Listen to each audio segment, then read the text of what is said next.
Let's look at the business news. MTDC says they have finished 15% of the work in Embudu Fushi and Oluveli resorts.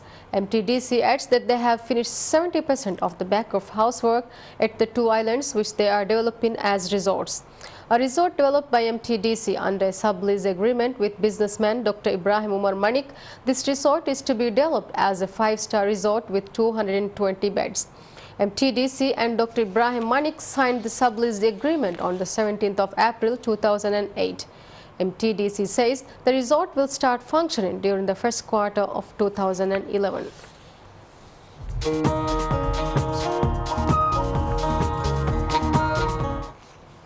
And tonight in sports news, in the Diragu Divehi League, Valencia wins last night's games against Toddu, narrowing any chance for Toddu to make it to the top 6 teams of the league. While VB has secured the championship title, last night's game was vital for Toddu if they wanted easy games at the upcoming 2 matches. Valencia defeated Toddu 1-0. The match's lone goal was scored by Ali Fasir from a pass from Shamvil Qasim. Fasir was also named man of the match.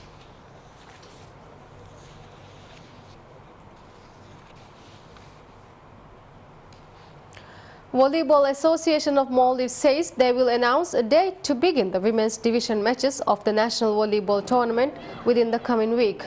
General Secretary of the association, Hussein Mohammed, said that 3 islands from Fafu Atoll has applied to host the tournament.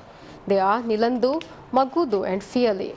Hussein said that all islands have submitted excellent proposals, but that the host island will be selected after looking into the quality of the services proposed. Teams from Fafu and neighboring atolls have applied to participate in the tournament. Last year's women's division of the National Volleyball Tournament was held at Lamu Fonadu. Reports suggest the Portuguese Football Federation want Jose Mourinho to coach the national side on an interim basis. They hope the Real Madrid boss will agree to oversee the next 2 fixtures of the country's Euro 2012 qualifying campaign. Portugal are currently without a manager after Carlos Queiroz was relieved to his duties earlier this month. The former Manchester United assistant was absent for the start of European Championship qualifying after being handed a 6-month ban for disrupting a pre-World Cup anti-doping test, but ultimately paid the price for his failure in South Africa. With Portugal having taken just 1 point from their opening 2 games on the road to Euro 2012, it is imperative that they bounce back against Denmark and Iceland in October.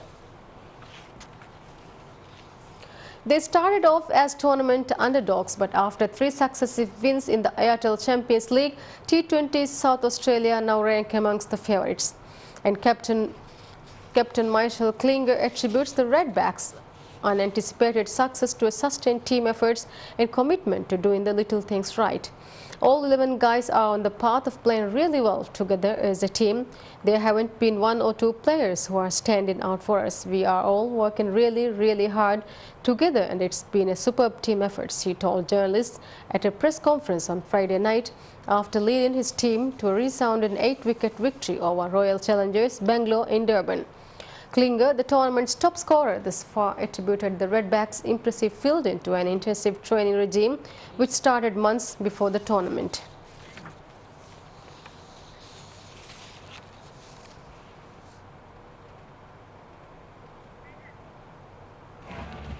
And now